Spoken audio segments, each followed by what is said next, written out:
entonces, ¿les parece? Sí, sí. Porque Bueno, así vos también conocés tu dinamismo y lo vas pasando a medida que vas hablando. bueno, y ahora yo, Te deja. ¿por qué no veo ahora la presentación? Ahí está. Bueno, perdonen, ahí está. Bueno, ya me presentó Claudia, mi nombre es Cecilia, yo estudié licenciatura en Biología en la Universidad Nacional de Luján y también realicé mi doctorado en la Universidad de Luján, bueno, realizando estudios parasitológicos y zoonóticos de la ardilla de vientre rojo. Y la idea era un poco comentarles entonces qué es lo que pasa con esta especie, que es una especie exótica invasora en Argentina. Y bueno, para comenzarles, les quería presentar en esta charla algunos aspectos ecológicos y biológicos de la especie, pero también cuál es la problemática asociada a esta especie invasora. Y bueno, todo lo que voy a presentar ahora en la charla resumen un poco muchos años de trabajo de distintas personas que integran el grupo, que están ahí en el recuadro, acá Violetita, Lila. María Laura Guichón fue, digamos, la persona que inició trabajando con esta especie hace ya muchos años. Ahora actualmente está en Junín de los Andes y sigue trabajando con nosotros. Verónica Benítez es también bióloga, doctora en biología, junto con Mariela, y se encarga de la parte poblacional y del control de la especie, Mariela de lo que es la parte de distribución y actualización de los focos, y Paula y Agustina son agrónomas, con esto de trabajo interdisciplinario, y Agustina actualmente está haciendo trabajos de control, y Paula se doctoró este año tratando de evaluar los daños a través de descortezamiento, los daños que genera la especie por el descortezado de los árboles. Y todos estos años y todas estas tareas de investigación nos permitió justamente obtener información sobre características biológicas y ecológicas de la especie, conocer sus impactos, poder saber su distribución y expansión, que junto con tareas de difusión y articulación nos permiten tener como un panorama un poco más amplio para proponer luego acciones orientadas al manejo y a la gestión, ¿no? Entonces era comentarles un poco qué es lo que sabemos hasta ahora sobre esta invasión y hacer hincapié más adelante de lo que sucede con esta especie en Santa Fe. Pero yo sé por lo que me dijo Claudia que ustedes ya saben lo que es una especie invasora y digamos cuándo es que se considera una especie introducida invasora o no. Entonces, básicamente me voy a dedicar a comentarles un poco lo que pasa con la ardilla. El nombre científico de la ardilla es Paloceurus erythraeus. Es una ardilla de origen asiático. Son diurnas, es decir, que uno las puede ver sin ningún tipo de problema durante el día. Y son bastante arborícolas, es decir, si bien uno las puede ver cruzando algún tipo de calle o en el suelo, a diferencia de otras especies de ardillas, son muy arborícolas, por lo que van a desempeñarse en altura la gran parte del tiempo, de eso lo vamos a ver más adelante. Tienen un vientre rojo, ¿sí? Con una coloración muy característica que justamente le da su nombre común, ardilla de vientre rojo. Si bien es importante saber que pueden existir variaciones en la coloración, ¿sí? Hay vientres un poco más anaranjados o vientres anaranjados con pecheras o axilas e ingles más amarillentas. Digamos, hay variación en la coloración. Y esto es importante justamente cuando uno quiere detectar a la especie o saber de qué especie estamos hablando, al menos como una aproximación. En lo que es el dorso puede tener una línea oscura o no, la verdad puede estar presente o no, y tienen un color amarronado, medio agutí en los flancos y también en la cabeza. No poseen dimorfismo sexual, es decir, machos y hembras, salvo por su aparato reproductor, tienen el mismo tamaño, la misma coloración, no hay una característica sexual secundaria que permita identificar si es macho o hembra. Los adultos suelen pesar entre 190 y 350 gramos, ¿sí? Esto va a variar también dependiendo si es una población introducida o una población nativa, y suelen medir, tener un largo total entre cuerpo y cola más o menos de entre 326 y 426, dice centímetros acá, pero sería milímetros, ¿sí? O sea, no, 40 centímetros, 42 centímetros aproximadamente, y el largo de la cola y el largo del cuerpo es aproximadamente similar. Otra de las cosas que permite su detección, por decirlo así, que es importante tenerlo en cuenta, son las vocalizaciones que tienen, que son bastante características. Entonces uno, a pesar de no poder verlas o quizás que no es muy fácil en caso que haya una cobertura arbórea muy importante y uno no las puede visualizar, sí las puede escuchar. Entonces, esto también es importante en el momento de si uno quiere realmente saber si están presentes o no.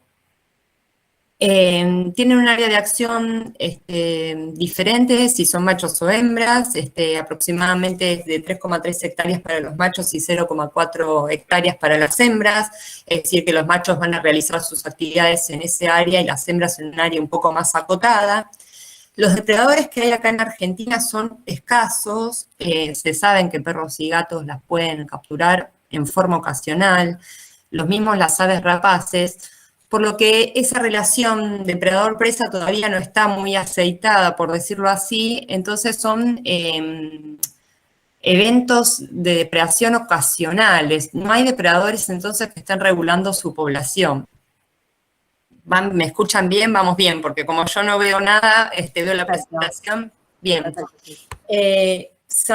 Digamos, las aves rapaces son unos potencial depredadores, pero como les decía, todavía no están adaptados, ¿sí?, a ese tipo de presa. Quizás con el tiempo existe un equilibrio y realmente empieza a haber depredadores que puedan regular las poblaciones.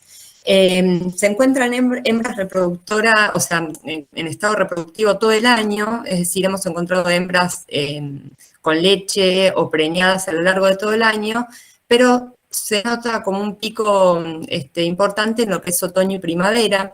Tienen 40 días de gestación, las crías abandonan el nido también aproximadamente a los 50 días de nacido, y suelen tener entre 2 a 3 crías por camada.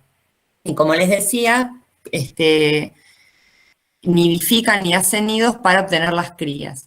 Y una de las cosas que tienen, que favorece su establecimiento, es que logran establecer poblaciones a partir de pocos individuos y llegan a alcanzar densidades poblacionales bastante altas, sobre todo en relación a su lugar nativo. Bien, como les decía, son bastante arborícolas. Acá pueden ver distintas fotos donde se las ve en las ramas de los árboles, pero también haciendo uso de distintas instalaciones, como los techos o cables, cableados telefónicos o de electricidad, ¿sí?, cual espía acá. Y esto es importante porque en el momento de querer saber su presencia, bueno, hay que tener en cuenta que hay que mirar para arriba, cosa que uno no suele hacer mucho, porque básicamente se mueven, se alimentan, se reproducen y se crían en los árboles y se desplazan en altura, tratan de evitar el suelo, ¿sí? Y esto a veces dificulta la detectabilidad cuando las densidades poblacionales son bajas o no hay una cobertura arbórea, porque bueno, justamente se desplazan arriba y es difícil verlas a veces. Bueno, y acá después lo vamos a seguir comentando, pero fíjense que hacen uso digamos, de ciertas instalaciones del ser humano, justamente haciendo que esa interfaz se complique un poco, ¿no? O se vea más estrecha aún. Bien, como les decía entonces, para poder establecerse van a requerir de la presencia de árboles, de parches arbóreos, ¿sí?, que les permita dar no solo lugares o sitios para nidificación, sino también de alimentación. Pero es generalista en el uso de ambientes y recursos, ¿sí? Puede usar parches arbóreos de distinta composición, parques, montes naturales, plantaciones. Está presente tanto en áreas rurales como residenciales, periurbanas o urbanas. Uno acá los puede ver en casas quintas, por ejemplo, en los jardines de su casa. Yo puedo mirar para atrás y ver cómo las ardillas saltan en el jardín de mi casa, pero también puedes estar en la plaza del centro de Luján y verlas pasar por los cables. Y bueno, y recién cuando ustedes estaban charlando antes de iniciar la presentación, hablaban de esto de las mesas o de los carpinchos cercanos a las mesas, y justamente una de las cosas que sucede es que uno puede encontrar las heces de las ardillas en las mesas de ciertas áreas parquizadas o recreativas también. Y esto es importante también tenerlo en cuenta porque en el momento que uno quiera, digamos, saber si está presente la ardilla en determinada área, también uno puede saber y tener en cuenta qué actores uno puede ir a preguntarle. Por ejemplo, vigiladores de ciertas áreas recreativas, parqueros, que ellos suelen estar dando vuelta por los lugares y suelen ver, ¿no? Suelen tener muy en claro cuál es la actividad del lugar. Bueno, en relación a los nidos, como les decía, van a nidificar para tener a las crías, es decir, que el nido tiene una función reproductiva. Son bastante característicos también, son bastante esféricos, ¿sí? Y por dentro van a tener una cama de corteza de árbol y por fuera van a estar cubiertos por ramas u hojas, bien característico. Suelen hacerlo en altura y muchas veces se encuentran lejos de lo que es el tronco principal. Los pueden hacer en herramientas bien pequeñas, aunque les parezca a uno medio raro, pero lo hacen. Y la verdad que pueden hacerlo en distintos tipos de árboles, ¿sí? Desde ligustros, eucaliptus, álamos, robles, pinos, casuarinas, distintos árboles pueden albergar nidos y muchas veces la cobertura externa que tienen de hojas o de palitos va a estar asociada a las hojas que encuentran alrededor, ¿no? Bien, y existe una problemática asociada a esta especie, más allá de que es una especie invasora y todo lo que eso significa, y es que justamente hay impactos negativos, como puede ser el consumo de frutos y semillas, distintos frutos y semillas. No sé si lo dije antes, pero se alimenta particularmente de lo que es frutos, semillas, hojas, si bien puede consumir algunos invertebrados, y uno lo podría considerar omnívora, tiene una tendencia hacia una alimentación más herbívora. Y bueno, acá hay registros, ¿sí? De distintos daños ocasionados en distintos frutos y semillas. Fíjense, esto es una cámara trampa puesto sobre el alambrado de la casa de una de las chicas, poniendo una manzana, la ardilla se acercó a comerla. Acá está alimentándose de flores de cerezos o ciruelos, de un cerezo creo que es. También son capaces de comer las semillas de los paraísos, sabiendo que, digamos, el paraíso suele ser tóxico para muchos animales, ellas se las ingenian y abren y se comen las semillas. Perdón, no sé qué saltó. Ay, Dios mío. ¿Ustedes van bien, bien? Ahí está. Sí. Y esto Todo bien. va generando distintos daños que suele tener, digamos, una problemática desde distintos puntos de vista, no solo desde el lado, del punto de vista productor, sino también que puede ser un potencial dispersor de vegetación exótica, ¿sí? Es decir, que ella facilite, algo potencial, ¿no? Pero que facilite la dispersión de semillas de vegetación exótica también. Bueno, como les comentaba antes, Paula estuvo trabajando con los daños ocasionados en la corteza de los árboles y fíjense que pueden generar distintos tipos de daño transversal en la corteza, daños longitudinales y también, porque es importante tener esto en cuenta y tener, digamos, también en cuenta que puede haber daños recientes y daños antiguos, porque justamente estos tipos de daños, junto con los daños que uno puede encontrar en frutos y semillas, nos van a permitir también saber si están presentes o no. Este deshilachado que ven acá del lado izquierdo abajo es bastante característico, bastante notorio, y es una de las cosas que ellos realizan para poder realizar justamente el nido, ¿sí? Obtener esa cama de corteza para poder realizar el nido. Y del lado derecho entonces pueden ver justamente cómo la ardilla está ahí royendo la corteza y descortezando. Hay distintas hipótesis, por supuesto que parte de esta corteza la utilizan para hacer los nidos, pero también en principio pueden extraer savia para obtener fluidos o algún tipo de nutriente. Bien, ¿y qué pasa también con este descortezamiento? Que pueden generar deformaciones en el crecimiento del tronco, distintos tipos de deformaciones, y también dejar expuesto a otros tejidos del árbol y hacerlos más susceptibles a lo que puede ser el ataque por hongos o por bacterias, generando también daños en la calidad de la madera. Y todo esto entonces también tiene consecuencias a nivel productivo, ¿sí? Bueno, y justamente por ser una especie peridoméstica que está también cercano a las instalaciones del ser humano, nos encontramos con daños que generan por ejemplo, a sistemas de riego, a lo que es el cableado telefónico o al cableado de electricidad. Y acá, por ejemplo, pueden ver arriba en el centro cómo dañaron parte del cableado telefónico de una cooperativa que está cerca acá de Luján, que tuvieron que invertir y hacer el cableado en forma subterránea, porque la verdad que les llevaba mucho más dinero y recursos andar emparchando todo el tiempo los daños y los cortes que generaban. Bueno, y también a sistemas de riego, y el sistema de riego muchas veces lo que sucede no es solamente emparchar como es la manguera, sino que en el caso de ciertas plantaciones, por ejemplo, de kiwi que estaban cerca, en Mercedes hay plantaciones de kiwi, capaz que roían la manguera y encharcaban la planta y terminaban matando las plantas más jóvenes. Entonces se genera también a nivel productivo distintos tipos de inconvenientes. Bueno, ¿qué pasa también bueno, acá me quedo tapado porque no está en PowerPoint, con la presencia de esta ardilla en distintas zonas? Bueno, puede tener impacto sobre flora y fauna nativa y también transmitir parásitos y enfermedades. La ardilla diente rojo por ahora no está presente, salvo en el Parque Pereira Iraola y no recuerdo si en la Reserva Municipal de Pilar ahora. No están presentes dentro de reservas naturales, pero bueno, casi.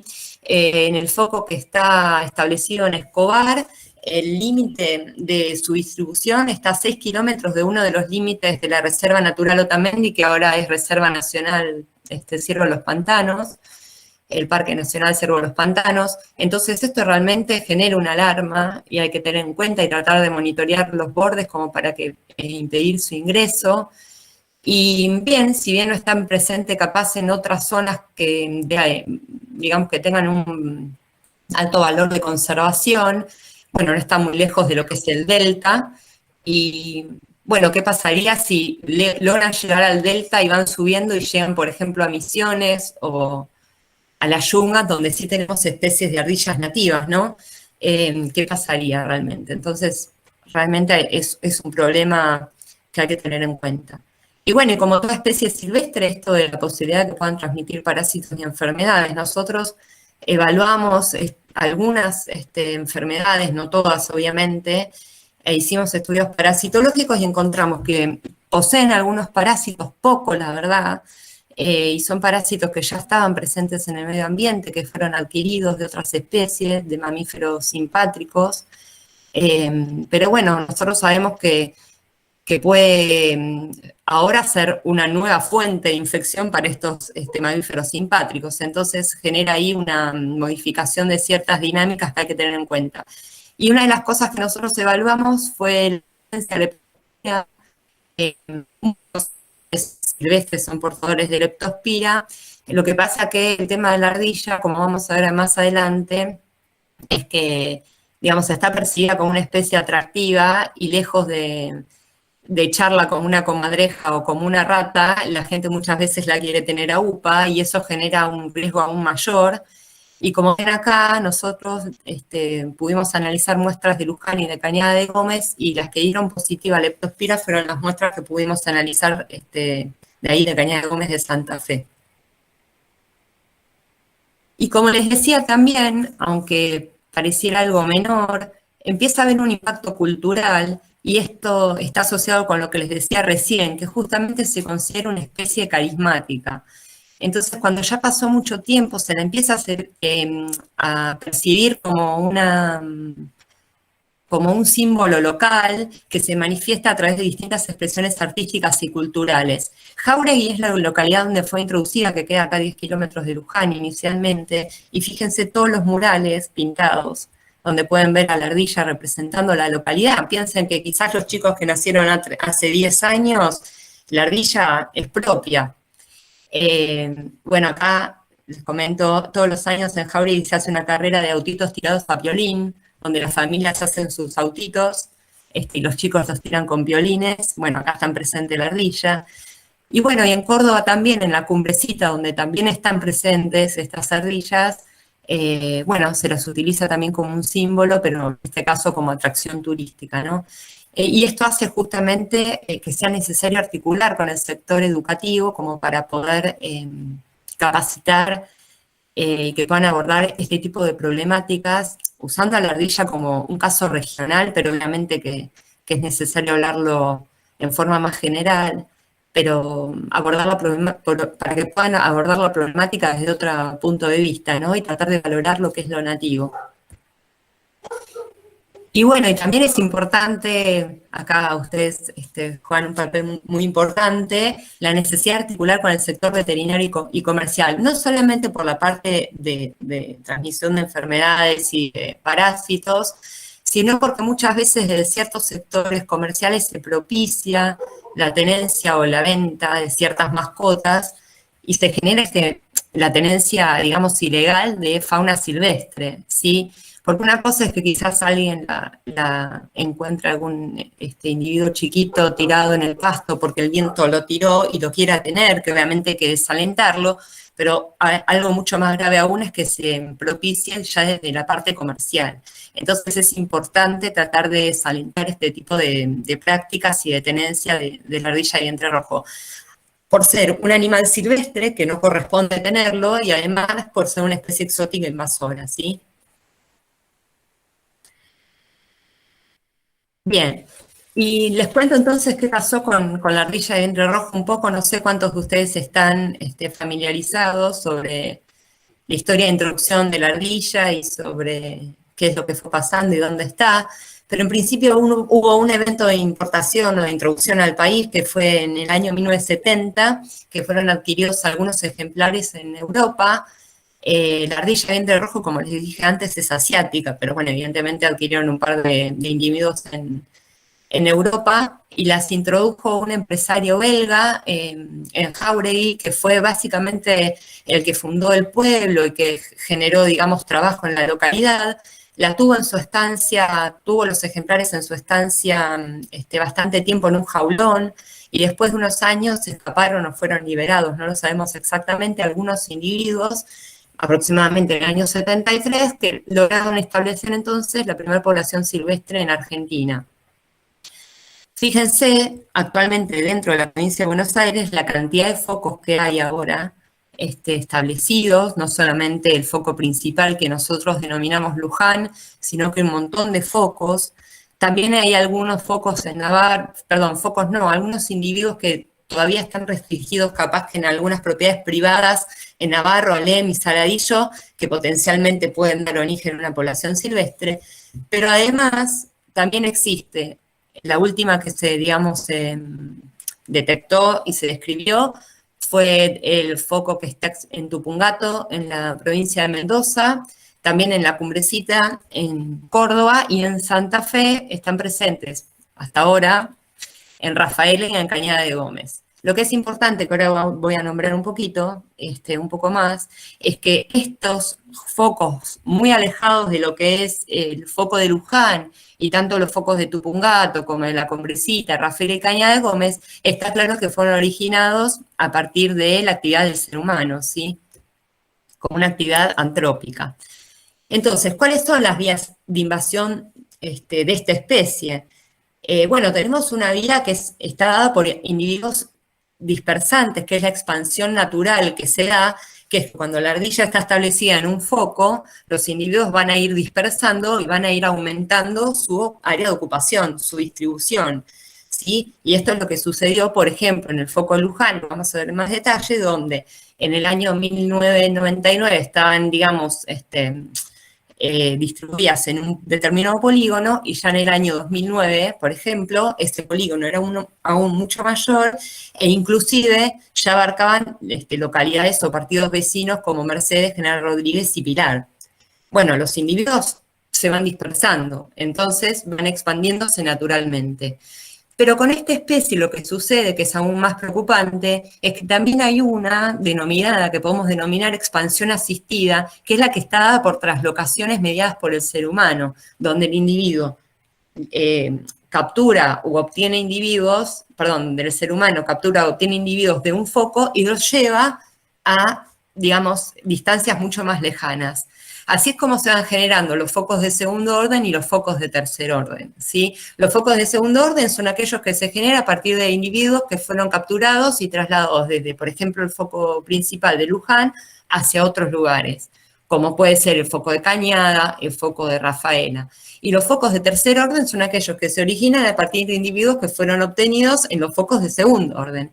Entonces se va abriendo una red enorme y así es como se va acelerando también la presencia de esta especie en zonas mucho más lejanas y se acelera. Y todo a partir de la actividad del ser humano. Bueno, y esto es lo que le decía un poco lo que pasaba, lo que pasó acá en Buenos Aires, ¿sí? Bueno, esto es Luján, para el lado izquierdo y para abajo está Mercedes, está Pilar, Rodríguez, y fíjense que todos los puntos verdes, sí, son todos puntos positivos. Ahora más adelante les comentamos cómo es que llegamos a saber si están presentes o no. Las áreas en celeste son áreas protegidas. La parte de arriba del lado derecho es lo que es ahora el Parque Nacional Ciervo de los Pantanos o la Reserva Natural Otamendi. Fíjense, este es uno de los extremos del polígono de Escobar, muy cerquita. Y bueno, inicialmente estaban básicamente restringidos acá a la zona de Luján, Jáuregui, y después ese polígono, área de ocupación, fue aumentando, ya sea por la expansión natural de los individuos o por pequeñas translocaciones internas, ¿no? Bien, ¿y qué es lo que sabemos nosotros de lo que sucede en Santa Fe? Fíjense que ahora les voy a hablar del año 2008, 2012, así que quizás esté un tanto desactualizado, pero es hasta el momento la información que tenemos. La imagen que estoy presentando es el polígono de distribución de la población de Santa Fe en Cañada de Gómez. En el año 2008 tuvimos una denuncia en la que nos avisaban que justamente la especie estaba presente en Cañada de Gómez. Las personas que se habían acercado eran las dueñas de la estancia del CEL. Y básicamente nos avisaban de la presencia de la ardilla en sus estancias y que se habían dado cuenta que estaban teniendo daños en unos árboles muy añejos, en unas tipas que tenían, y que inclusive algunas ramas de algunos árboles se les estaban secando. Entonces nosotros decidimos ir al área para poder primero confirmar la presencia de la especie en Cañada de Gómez y después evaluar dónde estaba presente, justamente el área de distribución, la densidad poblacional. En ese momento y en otro viaje posterior contamos con digamos, con la ayuda de la Dirección de Manejo de Flora y Fauna de Santa Fe. También al ir pudimos hacer una visita o tener una entrevista hace ya unos cuantos años, con la gente de bromatología de la municipalidad para tratar de informar sobre el tema, entregar folletería. También fuimos a hablar con la gente del cable de la ciudad como para que nos hicieran alguna entrevista y poder capacitar o dar difusión sobre la ardilla de vientre rojo. Y además, bueno, hacer observaciones y hacer entrevistas para confirmar la distribución dentro de lo que era Cañada de Gómez. Nosotros entonces así pudimos de alguna forma establecer ese polígono, y el polígono en general nosotros lo que hacemos es ir al lugar, recorrer, hacer observaciones, ya sea para poder ver al individuo o hacer observaciones de evidencias indirectas como pueden ser el consumo de frutos, descortezamientos, presencia de nidos, bueno, obviamente poder escucharlas. Y también charlar con la gente de las distintas localidades, hacer entrevistas que muchas veces son muy útiles para poder tener información. Uno obviamente tiene que hacer la entrevista de una forma determinada para no influir sobre la respuesta del entrevistado y también después tener la capacidad de ver la veracidad de esa entrevista. Pero la verdad que es una herramienta muy útil porque muchas veces uno se acerca a lugares donde, por ejemplo, no tiene parches arbóreos como para poder corroborar la presencia, pero sí puede conversar con los lugareños, que son los que conocen bien la zona, y obtener información. Y entonces nosotros pudimos de alguna forma, también conversando con los cuidadores de la estancia, saber que aproximadamente habían sido introducidas en el año 1999, fíjense que nosotros recién tuvimos la denuncia como 10 años después, habían sido individuos adquiridos en Luján, y logramos, digamos, corroborar o estimar, perdón, un área invadida de 33 kilómetros cuadrados con una expansión de 0,44 kilómetros por año, ¿sí? Y bueno, a partir de esto, los propietarios de la estancia quisieron empezar a hacer alguna campaña de control para tratar de reducir la abundancia dentro de su propiedad. En Argentina hasta el momento no hay, digamos, planes de control sistemáticos en distintas zonas que están orientados o a erradicar o controlar la abundancia, pero esto fue como una campaña piloto que se realizó dentro de la estancia. Y acá en estos gráficos ustedes pueden ver tanto la estimación de la densidad poblacional a través del éxito de captura o a través de un método de conteo por área, es decir, contar la cantidad de ardillas que hay, por decirlo así, como luego de cada campaña de captura de individuo, esa densidad poblacional fue bajando, ¿sí? Nosotros estimamos una densidad poblacional de entre 6 a 10 ardillas por hectárea en diciembre del año 2008, después se generó una captura de individuos, se volvió a estimar la densidad habiendo bajado, y después siguieron las capturas por parte de los propietarios de la estancia, viendo también que esa densidad bajaba. Lo que están mostrando estos gráficos básicamente es que justamente, dependiendo cómo se diseñe ese trampeo y se controle la población, hay un resultado y la densidad poblacional puede bajar. Y en Rafaela, el foco es un poco más reciente. Nosotros recibimos la denuncia en el año 2012 por parte de trabajadores de la extracción experimental del INTA, de Rafaela, y también básicamente se viajó al lugar y se realizó la misma metodología que en Cañada de Gómez para poder establecer el polígono de distribución. Fíjese que en este caso el año de liberación fue aproximadamente en el año 2008, un poco, digamos, es más reciente este foco, y aún así la denuncia, si bien fue un poco más temprana en el tiempo, la recibimos unos años después, y también se trabajó en conjunto con Fauna y Flora de Santa Fe, con la gente de la Estación Experimental de INTA, con la gente de Zoonosis. Se realizaron entonces observaciones y entrevistas, y también se entregó folletería y se hicieron charlas en escuelas para capacitar sobre la problemática de esta especie, ¿sí? El área invadida, fíjense que es bastante menor, aunque ahora hemos recibido denuncias también, y creo que están presentes en otros sitios donde en ese año no estaban, así que hay que actualizar de vuelta la distribución. Acá son algunas fotos de daños que hemos registrado en Santa Fe, principalmente descortezamiento. Estas eran los daños que hacía referencia a los propietarios de la estancia, ¿sí? Los cortes transversales, los descartezamientos transversales que pueden ver en tipas, y acá el deshilachado característico, bueno, acá también en un fruto. Bueno, ¿cómo es que uno debería abordar la problemática y tratar de hacer difusión y comunicación sobre esto? ¿Sí? Nosotros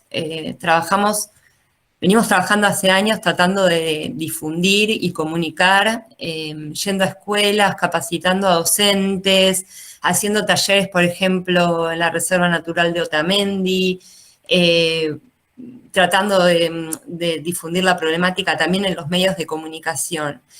Hemos en estos años, digamos, elaborado distintas materiales, como pueden ser guías didácticas, ¿sí? Tratando de abordar el tema de las invasiones biológicas, la tenencia responsable de mascotas, y el tráfico de fauna, utilizando a la ardilla de vientre rojo como ejemplo regional, pensando justamente en lo que sucedía acá en Luján.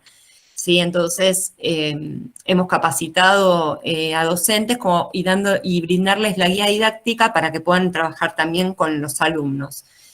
bueno, la realización de folletería, que cada vez que nos acercamos a un lugar para confirmar focos las llevamos para tratar de, o hacemos entrevista también las dejamos.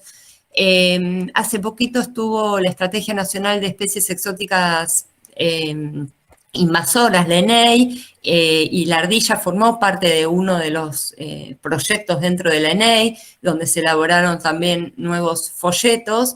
Y bueno, y cada tanto salimos, cosa que nos cuesta un poquito, en los medios tanto gráficos como, bueno, televisivos para poder comunicar un poco y enviar un mensaje que era lo que ustedes hablaban al principio, de lo que significa las especies silvestres y sobre todo aquellas que no son nativas, ¿no?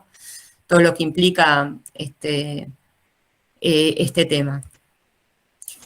¿Y por qué? Les comentaba un poco todos los trabajos y el material y todo lo que hacemos en relación a la difusión y comunicación, porque es importante, ya sea en este caso o para abordar el manejo de cualquier especie. Y acá les quiero mostrar este gráfico que es medio complejito, pero lo vamos a ir desglosando. Primero lo que se ven como puntos rojos es el número acumulado de focos de la ardilla de vientre rojo. Fíjense que inicialmente, en el año 1973, estaba presente solamente el foco principal, al que nosotros llamamos Luján, y que fue el único foco que estuvo presente por varios años, más o menos entre 20 y 25 años, solamente estuvo presente el foco. Pero a partir de esos 20 años, el número acumulado de focos de invasión aumentó un montón, ¿sí? Principalmente por estas traslocaciones realizadas por el ser humano. Por otro lado, cuando uno recibe la denuncia sobre la presencia de la especie, vemos un retraso. Entre que la especie está presente y nosotros nos enteramos que esté presente, pasan un montón de años. Recuerden que aproximadamente habían llevado las ardillas en el año 1999 en Cañada de Gómez y nosotros recién nos enteramos 10 años después. Entonces, ese tiempo que pasa entre la presencia de la ardilla y la primera denuncia que nosotros, digo nosotros por el grupo, pero bueno, que uno se entera y confirma, pasa muchos años y en general es un tiempo súper, digamos, provechoso para la especie porque ya la población está establecida, seguramente la densidad ya es mayor, entonces las acciones que uno puede llevar a cabo para controlar esa población se reducen, ¿sí? Y además, bueno, ¿qué pasó? Nosotros nos dimos cuenta, o es notorio en el gráfico, que cuando hay pulsos de difusión y de comunicación, como puede ser los que fueron llevados en el año entre 2004 y 2005, o la elaboración de estos folletos y guías didácticas en los años 2009, 2010, y un nuevo pulso de comunicación propulsado por la Estrategia Nacional de Especies Exóticas Invasoras, nosotros pudimos ver que ese tiempo de retraso entre la presencia de la ardilla y la primera denuncia va disminuyendo, ¿sí? Y que a su vez el número de denuncias y avisos aumenta. Entonces, esta disminución en el lapso entre la presencia y la denuncia y el aumento de denuncias o avisos sobre la presencia de la ardilla claramente se ve favorecida a partir de los pulsos de comunicación y de difusión. ¿Sí? Por eso es tan importante también cuando uno plantea el manejo de una especie, ya sea invasora o no, es importante tratar de comunicar a los distintos actores sociales desde el inicio y también sostenerlo en el tiempo. Y articular siempre con distintos sectores, ¿sí? Nosotros trabajamos con el Club de Observadores de Aves de distintas zonas, como Clarobencó, Lobos, también la Ciudad Autónoma de Buenos Aires. ¿Por qué es importante? Bueno, ellos observan aves, por lo tanto miran bastante para arriba y hacen salidas, así que es bueno que ellos puedan volcar lo que observan en determinadas planillas, inclusive han surgido distintas acciones de manejo en colaboración. Bueno, hemos trabajado, como les comuniqué antes, con la Estación Experimental de INTA en Rafaela, pero también en la de 25 de mayo, articulando siempre con las reservas naturales, no solamente haciendo reuniones para capacitación, sino también tratando de hacer monitoreos en conjunto para evitar el ingreso a las áreas naturales, y también con sectores productivos, ¿no? Porque justamente dependiendo la zona y el sector, pueden estar bastante preocupados, por ejemplo, la Cámara Argentina de Pecanes con el tema del consumo de pecanes, sobre todo en la parte del delta. Articulación con municipios, muy importante, porque muchas veces ellos son los que pueden ayudar o proveer recursos para acciones de manejo. Hemos articulado con municipios, por ejemplo, de Lobos, donde se ha realizado un conjunto manejo. Se ha trabajado en conjunto también para tratar de generar legislación asociada a la ardilla de vientre rojo en aquellos municipios donde están presentes. Y bueno, en relación a la legislación, existen distintas ordenanzas municipales que que se generaron a partir de estos reuniones de gestión y de difusión. Existen en Luján, en Capitán Sarmiento, en Dairó y 25 de Mayo. Son ordenanzas municipales que de alguna forma regulan la tenencia o no tenencia de la ardilla, la captura. La ardilla también está involucrada en el Código Rural de la Provincia de Buenos Aires, incorporada como especie dañina perjudicial. Y a nivel nacional, hace poquito, la ardilla se incluyó en la categoría 1, que es un listado de todas las especies exóticas invasoras, y está categorizada dentro de la categoría 1 como especie restringida y de control obligatorio. Bueno, obviamente que estas cuestiones de normativa pueden fortalecerse y generar otro tipo de normativas, por ejemplo, articulando con normativas fitosanitarias o contra la lucha contra plagas. Y actualmente todavía está en proceso, pero ya casi finalizándose, un protocolo para el manejo de la ardilla de vientre rojo en Argentina. Es un protocolo que contiene acciones de manejo, no solamente el control de la ardilla, sino que también, digamos, incluye propuestas orientadas a lo que sería la prevención o contención o exclusión de la misma, ¿sí? Para hacer un manejo integral de la especie a nivel nacional, pensándola en algo que puedan tener los organismos gubernamentales y que puedan trabajarse en conjunto para algo más integral. Bueno, eso es todo. Bueno, ahí les dejo el mail y el link de la página nuestra y algunos mails también nuestros, como para que el que quiera y esté interesado pueda escribirnos. Bueno, muchas gracias. Espero que se haya escuchado bien. Sí, sí. Sí, Cecilia, se escuchó perfectamente bien, se vio y se leyó muy bien. Así que los agradecidos y las agradecidas somos nosotros, por esta charla, que siempre resulta interesante escuchar. Mirá que yo ya te había escuchado en las jornadas y bueno, me acapara la atención como si fuese la primera vez, y sigo anotando cosas en mi agenda, a pesar de todo lo que ya había anotado antes. Así que, de nuestra parte, muchísimas gracias, y vamos a ver si hay preguntas de parte de los estudiantes antes de que se vaya Cecilia. Calu, silencia. Ahí está. Ahí tenemos una pregunta de parte de Melania. Melania, ¿querés hacer la voz directamente para que se escuche? Sí, no, me llamó la atención por la clase de la anterior a esta, que dieron la ley 22.421, en la que, bueno, se declara, digamos, interés público a todas las especies silvestres que están permanente o temporalmente en el territorio argentino. Y quería saber si también se incluye a las exóticas dentro de esto. Claudia, no sé si vos querés contestar, porque de la ley yo capaz que me excede la pregunta. En realidad, cuando habla de la ley 22.421, cuando, digamos, promueve la protección, la preservación de las especies de la fauna autóctona, ¿no? Y en ese sentido prohíbe la captura, la comercialización, la tenencia en cautiverio, etc. Respecto a las exóticas, hace referencia más que nada a eso, a que la tenencia de fauna exótica estaría permitida en tanto y en cuanto cuenten con la documentación que corresponde al ingreso de la especie al territorio, pero no habla en términos de especies exóticas invasoras. Justamente me parece que esa podría ser una carencia interesante a tenerla en cuenta, digamos, ¿no? De hecho, esa ley, de por sí, algunos la critican porque como que quedó media desactualizada y habría que trabajar en eso.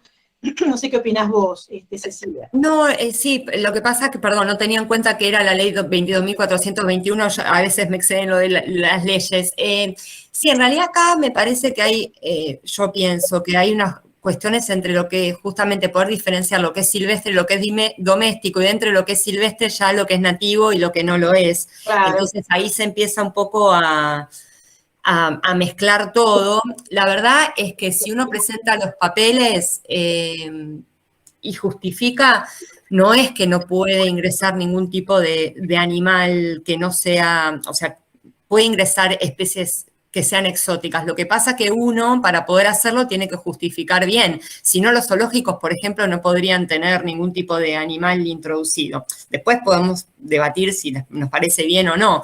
El tema es justificar realmente qué es lo que se va a hacer, porque de hecho también en algunos casos empieza a confundirse con el tema de los animales que vienen de criadero, sean, digamos, nativos o no nativos. Entonces ahí hay un problema bastante complicado. Lo que es importante entender es que las especies silvestres, ya sean nativas o introducidas, no se pueden tener como un animal doméstico o de mascota, eso está claro.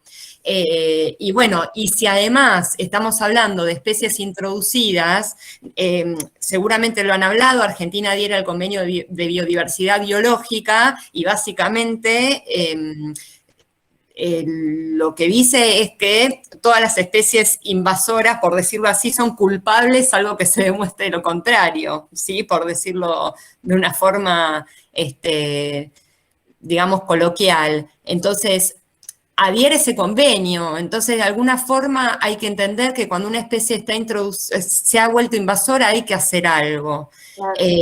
Hay que actuar de alguna manera. Y existen leyes, obviamente, y con esta normativa o la ley que salió de hace poco de Nación, donde vuelven a categorizar todas las especies invasoras, en donde justamente cada una de ellas tiene una determinada categoría y en donde justamente se regula lo que hay que hacer con esa especie. En principio, por ejemplo, cuando uno va a trabajar con especies silvestres y va a capturar, ya sea para algún estudio científico, tiene que pedir permiso a fauna de la provincia, ¿no? Y en general te regulan, esto es como un dato, te regulan la cantidad de especies que vos podés estudiar. Si es fauna nativa, pero si es introducida, no suelen regularla, ¿sí? Entonces, porque justamente tiene una mayor atención a aquellas que son nativas que las que no lo son. Claro. Después habrá legislación específica para cada una de ellas, o no la habrá, que creo que esa es una de las grandes falencias que hay, en donde tendrán distintos requisitos. Pero yo entiendo, como dijo Claudia, que la ley hace referencia al cuidado de las especies silvestres nativas, y después la parte de introducidas y de invasoras, bueno, está claro que si son silvestres no se pueden tener como mascotas, sea lo que sea, y menos si son invasoras. Hay algo, o sea, de alguna forma hay que actuar para que eso no suceda. Sí, y el artículo 5 de la ley 22.421 habla, ¿no? Que el Estado tiene, digamos, la capacidad de permitir o no, digamos, el ingreso de especies vivas o de semen, semillas, lo que sea, y el control, ¿no? De las mismas en el caso de que puedan alterar los ecosistemas naturales, que haya un daño económico, lo que sería, por ejemplo, el caso de las especies exóticas invasoras. Si bien la ley habla de la protección de toda la fauna silvestre que temporal o permanentemente habita el territorio, sabemos que esa las leyes a veces no se ajustan demasiado a lo que es la biología. No, y yo la verdad no sé de qué años es esta ley, pero está claro que con, digamos, el tema de que el mundo está más comunicado y existe esta posibilidad bueno, está todo más conectado, seguramente en el momento, no lo tengo tan claro, no existía esta conectividad y esta globalización y seguramente las especies no se llevaban ni traían demasiado, o si se lo hacía, no había tanta regulación. Hoy en día, para poder ingresar a alguna especie tiene que estar regulado, porque seguramente la persona que trajo las ardillas desde afuera en el momento en que las trajo, o no le pidieron ningún papel, o ni siquiera estaba, digamos, bueno, nada, no estaba tan regulado. Entonces, hoy en día me parece que eso por suerte está más regulado y obviamente uno tiene que presentar papeles, inclusive seguramente para ingresar a alguna especie, en caso que se la habiliten, muchas veces tienen que estar castradas también, si es como mascota, pero bueno, la verdad que de todas formas, fíjense que las traslocaciones internas se siguen dando, porque en este caso se capturan las ardillas, se ponen en una trampita y viajan kilómetros hacia otra provincia. Entonces, bueno, queda un poco, realmente queda un poco la teoría ahí y ya después en lo que es la vida práctica sigue sucediendo. El tráfico sigue sucediendo. Bueno, ahí preguntan, ¿y se puede pensar en erradicar una especie exótica invasora o solamente controlar sus poblaciones? Las acciones que uno pueda llevar a cabo en relación al manejo de una especie, manejo que puede, digamos, acciones de manejo pueden incluir desde prevención, contención, exclusión, control y erradicación, va a depender un poco de las características del foco. Básicamente. Acá en Luján, pensar de erradicar la población de Luján en sí es imposible ya. Lo único que uno puede llegar a hacer, si quisiera, es erradicarlas de un lugar o sacarlas de una propiedad o de un parche en particular, controlando los bordes a largo plazo, pero en principio erradicarla no. La erradicación suele ser efectiva cuando el foco es incipiente, hay bajos individuos y está aislado y no está conectado, porque cuando uno tiene conectividad, los animales dispersan. Entonces, va a depender de cada foco, las características del foco en relación a las características poblacionales, es decir, abundancia, distribución y también a las características del ambiente. Y un poco, por eso, Cecilia, por lo que vos decís, ¿no? Porque cuando, digamos, se hace evidente una especie nueva en un lugar, ya es demasiado tarde. La especie ya está erradicada, ya empezó a aumentar la población. Exactamente. Y entonces la erradicación es muy difícil ahí. Suele suceder eso, por eso yo así hincapié en el tiempo en el que uno recibe la denuncia, capaz ya hace muchos años que está, que en realidad está va medio de la mano al momento en el que uno percibe los daños, porque cuando están en baja densidad capaz que uno no percibe tanto los daños, lo suele ver cuando ya la densidad es más alta y cuando ya es quizás más difícil de sacarlas, digamos, totalmente, erradicarlas de ese lugar. Por eso siempre va a ser mejor la prevención. Por eso siempre es muy importante el tema de la comunicación, la difusión, pero también es a lo que menos bolilla se le da, porque, bueno, ya sabemos cómo se maneja todo acá. En realidad empieza a preocupar cuando ya el daño está siendo ocasionado. Pero la verdad es eso, que depende de la característica de cada foco. Lo mejor es, por ejemplo, si en Rafaela todavía están contenidas en un determinado lugar, y bueno, sería un buen momento. Y lo mismo en su momento con Cañada. Lo que pasa que, bueno, muchas veces va a depender de los recursos humanos, recursos económicos, bueno, la factibilidad, pero la erradicación solamente de los estadios más tempranos del proceso de invasión. Después ya se complica. Claro. Vos sabés que mientras vos estabas exponiendo, bueno, yo tengo casi todas mis amigas, porque yo soy de esa zona, son de Rafaela, están en Rafaela, estudiaron y se quedaron ahí. Entonces les estaba preguntando si sabían justamente si había ardillas. Bueno, la mayoría me dijo que no, todas me dijeron no escuché nada, pero quienes me dijeron que sí, las que tienen hijos y que están en la escuela. lo están trabajando en las escuelas, lo estuvieron estudiando con sus hijos, así que eso te quería contar, porque recién hablabas de la educación y la comunicación, bueno, las escuelas lo están hablando. Bárbaro, buenísimo. Así que está bueno saberlo. Sí, sí, porque bueno, por eso, digamos que yo sé que Claudia estuvo en las jornadas, estas jornadas de capacitación de especies exóticas invasoras que hizo el Ministerio, también se dio en Buenos Aires y, o sea, y en Santa Fe, digamos, también nos llamaron porque estaba presente la ardilla vientre rojo, pero bueno, que también nos convoquen para dar la charla acá está bueno porque se genera un efecto multiplicador y los chicos son geniales para eso, ya de cualquier edad, porque también son muchos los que andan dando vuelta. Nosotros cuando relevamos la zona del Delta, creo que los chicos son una fuente de información genial, porque son los que quizás están dando vueltas, jugando, miran, y es buenísimo que lo puedan trabajar también en las escuelas. Y bueno, digamos, tomar cada caso, la ardilla o cualquier otro caso, como algo puntual, pero para poder abordar el tema en forma más general, ¿no? Esto de la tenencia responsable de mascotas, el tráfico de fauna, el tener o no a los, la tenencia de animales silvestres, porque a veces la gente lo hace por el amor a los animales, por tener y no dimensiona lo que significa.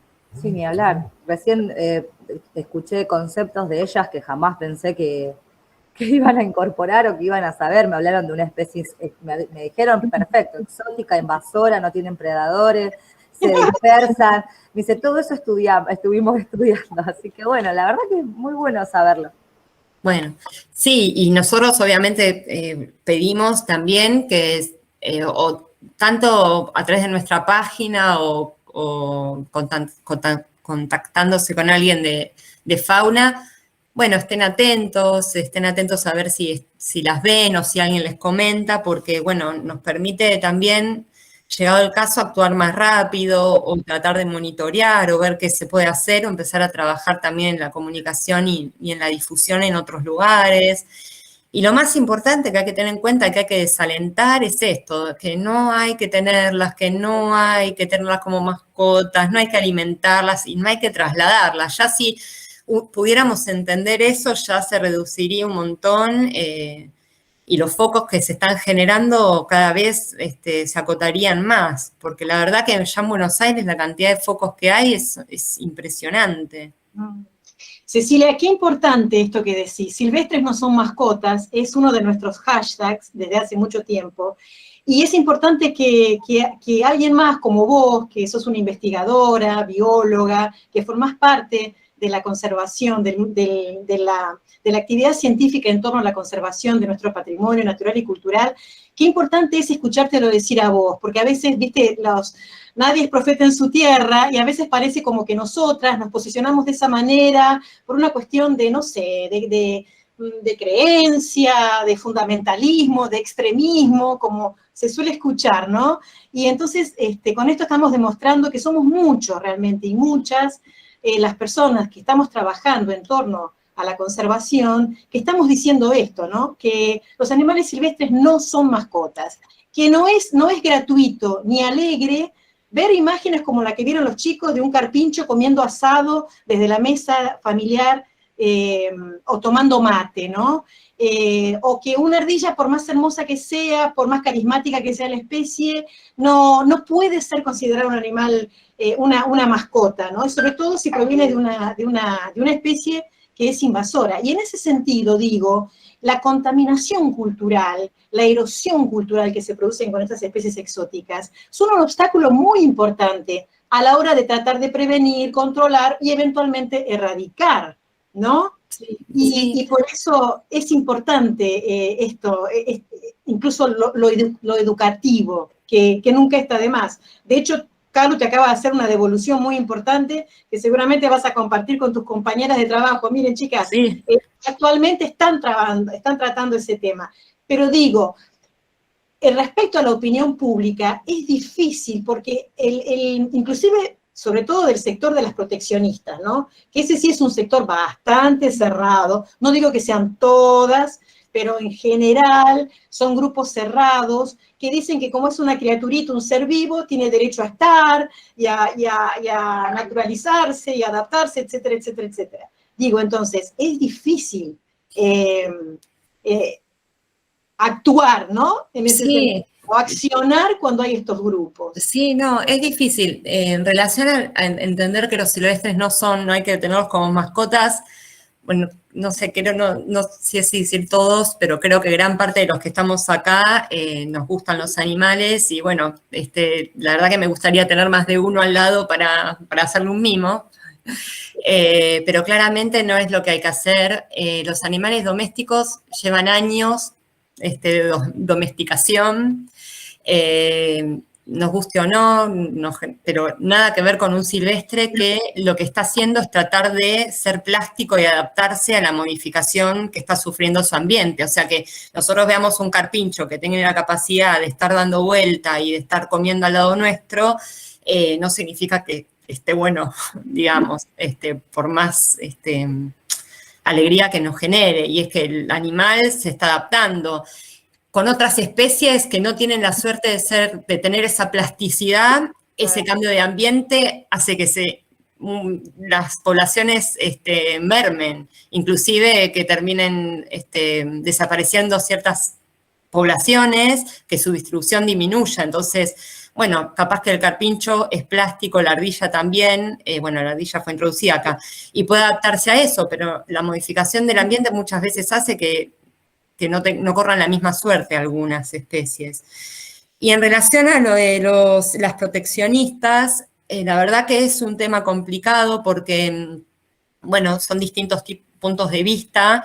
Sí creemos que para poder tener éxito en los planes que se propongan, hay que incluirlos, digamos. O sea, para que un plan de acción, sea cual sea exitoso, pensando en una especie exótica invasora, ¿no? Sea exitoso, la mayoría, cuanto más actores sociales involucrados estén, es mejor, por más que sea complicado. Lo que pasa es que muchas veces hay propuestas que van en contra de la factibilidad o realidad o de lo que uno realmente puede hacer.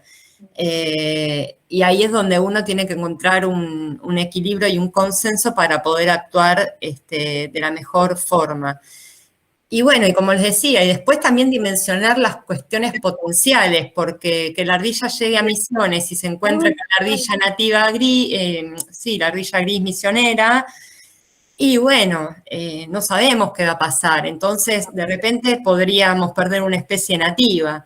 Y una de las cosas que pasa puntualmente con esta especie es que, bueno, primero que no tenemos, al menos acá en esta región, o por ahora donde está, otra especie de ardilla nativa que veamos linda por los árboles durante el día. Entonces es súper atractiva. Claro. No tiene como competencia, por decirlo así, con otras especies, porque de día más que aves, y uno no ve. O sea, después de noche te encontrás con comadreja, que la gente no las quiere y no se da cuenta que es un marsupial con el valor que eso tiene. Y bueno, y después tenés a la rata también introducida e invasora, que la gente no la quiere, pero no deja de ser un roedor silvestre invasor como lo es la ardilla. Claro. Lo que pasa que obviamente tiene que ver con la percepción y que bueno, que es importante. Entonces, poder comunicar justamente lo que significa y las problemáticas asociadas a estas especies es importante para que se pueda ver digamos, de otra forma. Después, obviamente, hay distintos tipos de puntos de vista y hay, digamos, uno podrá o no estar a favor de la eutanasia de cualquier animal, bueno, o pensar en la individualidad de cada uno. Bueno, es obviamente un punto de debate interesante y complicado. Pero bueno, nos pasa eso con la ardilla. La verdad es que verla comer desde, digamos, colgada boca abajo de una rama, y a quién no le gusta.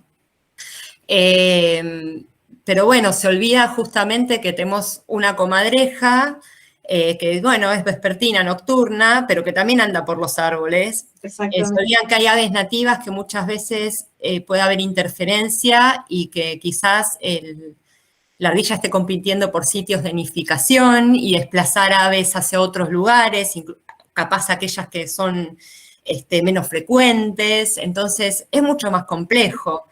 Pero bueno, por eso hay que trabajarlo, digamos. Con las jornadas que hicimos, que se organizaron, se decía que una estrategia comunicacional importante era decir que uno no habla o no se posiciona en contra de las especies silvestres exóticas, sino a favor de las autóctonas, de las nativas. Esto que estás diciendo justamente vos, ¿no? Esta competencia que se puede establecer con las nativas que provoca el desplazamiento y la afectación de nuestras poblaciones silvestres autóctonas. Esa sería una estrategia interesante. El otro dato que también me pareció muy importante en ese momento cuando hice el curso, porque eso no lo había tenido en cuenta, nunca accedí a un dato de esa naturaleza, es que, y esto para que los chicos y las chicas dimensionen de qué estamos hablando cuando hablamos de las especies exóticas, ¿no? Más allá de que sean invasoras o no, en general.